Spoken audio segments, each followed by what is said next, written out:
Hey folks, welcome to Spacious Planning. I'm Deborah, and the cat joining us in the corner is Dax.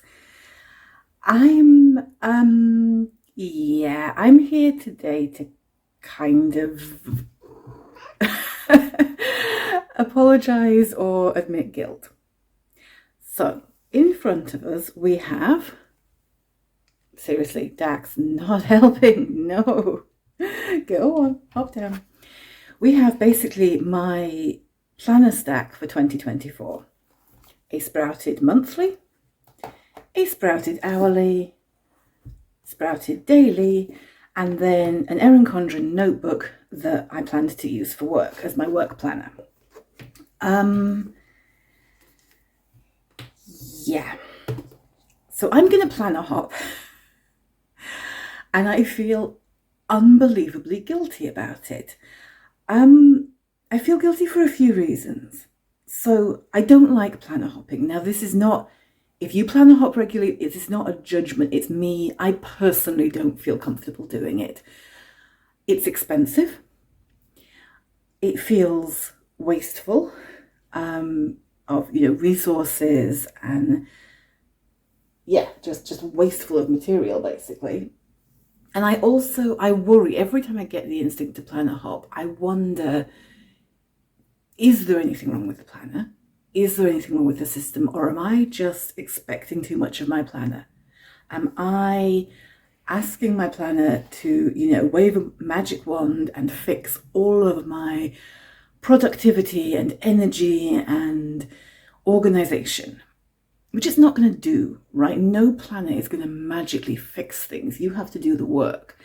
And if you're expecting your planner to be a magic solution to all your problems, you're going to buy a lot of planners. You're going to planner hop a lot. So that's why I'm kind of wary of it, because I'm not sure it's always a healthy urge to change things up. But this time I think it is. The other reason I feel guilty is I love Sprouted Planner. And I love these planners. They are so well designed and so well made. I mean, this book is just so gorgeous. It lays completely flat. It has an hourly layout that is just perfection. Beautiful list space, flexible hours. It's absolutely beautiful. The reflection system in it that's not very heavyweight, but that's really helpful. I'm really liking that. It's so lovely. And I feel really, really bad because I was so excited to buy Sprouted Planner. The reason I'm planner hopping is basically I made a mistake in planning my system for this year. So let's start with what's working. I got a monthly from Sprouted Planner that's doing brilliantly. I got it to record gratitudes and wins, did that through January, and then decided, you know what, why don't we do something really revolutionary, use a monthly planner for appointments. So I'm doing that in February along with some color coding for like the main theme of the day. I'm going to put gratitudes, wins and lessons learned in the note space between each month, and I'm doing actually a little bit of goal planning in the front, and kind of my word of the year in the front, year list, and a little bit of health tracking and stats. So this little monthly planner from Sprouted is absolutely fantastic, working perfectly for me, and is punching above its weight. So that I am actually just continuing with. That one I'm not hopping. Let's talk about the others. So the notebook that I was using for work, I'm not hopping out of the notebook. I'll continue to use it when I need project planning space, note-taking space. I'm just not using it as my work planner at the moment, but that's fine. It's a notebook. I can hop in and out of it anytime. No big deal.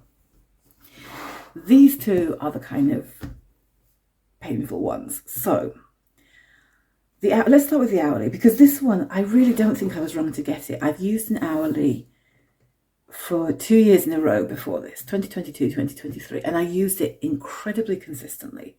Every week, just map out the shape of my week and write my weekly to-do list. And this book should be perfect for it. I'm going to keep using it I am, as I said, I am getting something out of the reflections. I'm experimenting with with using it more as a list space this coming week, and we'll see how that goes. I suspect, though, I will switch back to using it, to type, basically blocking out my appointments and stuff in it. Maybe blocking out my days a little bit more and doing my daily list, and just accepting that it's up there as a dashboard. And the reason, so my hourly sits on a stand by my desk. And so I know that I normally prefer coil bound, but I was like, yeah, but my hourly, I don't really bend it back on itself that often. I'm not moving it around that much. It's a nice book, it'll be fine. And the layout only came in the book format. So it's like, if I want this layout, which I really wanted, I have to have the book, even if it wouldn't be my first choice binding. And I think I underestimated how much I mistreat my planners and how much I want to be able to throw them around, bend them back on themselves, kind of mess around with them. And it's a very beautiful book. And so I'm almost using it less because it's so beautiful. And yes, I am the pickiest, most annoying person in the world. I know this. You don't have to live with this brain, just saying. So I'm not hopping away from this planner. I'm not buying a new hourly. That would be silly. I'm just accepting that this year my hourly just won't play as big of a role in my life. It'll be up there as my weekly dashboard. I'll do the reflections in it, but I won't be interacting with it as much. I won't be just quite as in it, I guess, in my head. I don't know if that even makes sense. Like, if it's up there as my weekly dashboard, then I'm still using it, but I haven't clicked with it as much as I expected to, but not enough to abandon it. And it's beautiful. It would be so sad to abandon it. And then we get to the one that, in reflection, I probably shouldn't have bought. I thought trying a daily was a good idea for three reasons. I write a daily list. That's something I already do.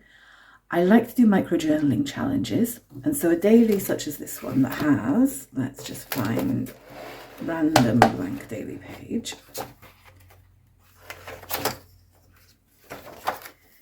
A daily like this that has a good bit of note space for a little bit of journaling and a good to-do list space. I would use that, right? I write to-do lists. I do micro-journaling. This sounds perfect. I wanted to experiment with scheduling more in my day, but I wasn't sure how that would work. And the fact that Sprouted doesn't give a huge amount of space to the schedule was perfect. It was like, I want to try this. If it works, great. If it doesn't, I've still got most of the page that's useful. So it's not, it's quite a flexible layout. It's a very flexible layout. It's one of the things I love about Sprouted. And so much else about this planner appealed. It's a really generous planner. It's got full weekends, which I love in personal planning. It has a weekly dashboard that I was like, not sure what I'm going to use that for, given that I have my hourly, but it's nice to have. And it's on a coil, which is my favourite binding. It's a beautiful cover. It's a lovely planner. It's too much planner. And again, I know I'm really annoying. It's too much planner. Oh no. Here's the thing. I should have listened to my gut, because I felt really bad getting rid of my list planner from last year. So my list planner last year was the Erin Condren Compact Vertical. Let me try and find. So a week that I haven't used. I didn't use it all the time, right? It's this sort of like, it's A5, it's quite small, like fairly small daily list space. Yeah, I didn't use it all the time, as you can see, but I reached for it every time that I was panicking, anxious, overwhelmed. And I thought, okay, great, I'm clearly using this. It'd be great if I did even more daily lists. This planner has an amazing list space. Perfect. I really should have listened to my gut, because I felt really reluctant to give up the Compact Vertical. And it was perfect for what I was using it for because it was small. If you can hear the cat screaming, I'm sorry, I promise she's okay. The thing with this is it's such a generous amount of space. Either I try to fill it, in which case I overload myself, or I don't fill it and then I feel kind of guilty. The way I used my daily list last year was usually I'd write down just the things I absolutely had to get done. When I was freaking out, when I was panicking, I'd write a list of this is what you actually have to do. And it gave me some focus. You know, it helped tune out the noise. And it also like reduced the overwhelm instantly because it made the day look so much more manageable. If I was thinking, oh my goodness, I should be doing this, I should be doing that, I should be doing, 10 other things. I'm like, yeah, but actually the only thing you have to do today is, put the bins out because they're going to be collected. That is the one personal chore you have to do today. Everything else, great if you get to it, but it's not essential. Nothing's on fire. There's no disaster if it waits till tomorrow. And that really, really was helpful for me. And I just can't do it in here because there's so much space. If I put, the 3 things I have to do, I'm then looking at this empty page going, oh my goodness, you're such a failure. Why aren't you doing more? And this is entirely in my head. This is not the planner's fault. But for personal planning, I just need a lot less space. I need my personal planning to be much more compact. It is a shame because I was really enjoying doing my micro-journaling exercises in the day, and I was really liking having that in front of me throughout the day. So I almost wanted to try and find a way to maybe fit that into my hourly planner, which might be good because it would also mean I'd get more use out of it. We'll see. But yeah, I'm not sure what I'm going to do about that. So, yeah, in retrospect, I should have thought through my personal planning more, and I shouldn't have bought a daily planner for personal planning. What I've decided to do is I'm now trying out the daily for work. I keep my work and personal planning completely separate. And that's actually working pretty well. It's still not the best use of this planner. So I work Monday to Thursday. This planner has full weekends. It has a weekly dashboard. It has all sorts of, it has reflection stuff and all of that. There's a lot of this planner that I won't use if I'm using it for work. But the actual daily layout is great. I may not have a lot of personal to-dos, especially on a working day, but my work to-do list, yeah, for sure, it'll take up a lot of that space. I like to keep 2 lists through there. I like to write my plan and then keep a log of anything else I've done. And the way this is kind of zoned out is really perfect for that. Having my schedule at a glance during work is pretty handy, and a note space for taking quick notes and memos on calls is great. So it turns out, for me, this is a better daily layout for work than it is for personal. Now, as I say, I still feel a bit guilty because I am wasting quite a lot of the planner. I might use the weekly dashboard for a bit of planning ahead, but realistically, I probably won't use the reflection system at all. And, there's the weekend pages kind of going to waste, but I'll still get some use out of it. I don't know. I don't like myself when I'm getting dissatisfied with my planner and when I'm spending more money and planner hopping and being indecisive. But I think it's sensible. I think the compact vertical that I had, looking back, when I look back through it, when did I use it? It was when I was really stressed with work. It was when I was moving house. It was when my anxiety was incredibly high, and you don't stop using that planner, right? So yeah, it's not as bad of a planner hop as it might be, but I do feel a bit annoyed with myself that I didn't think things through more and that I didn't, just plan my planning a little bit better. I've got to the end of this video, and weirdly, I feel a lot better about it because talking through it, I'm like, I bought 3 planners, right? Like I can't express how much I've been beating myself up for this.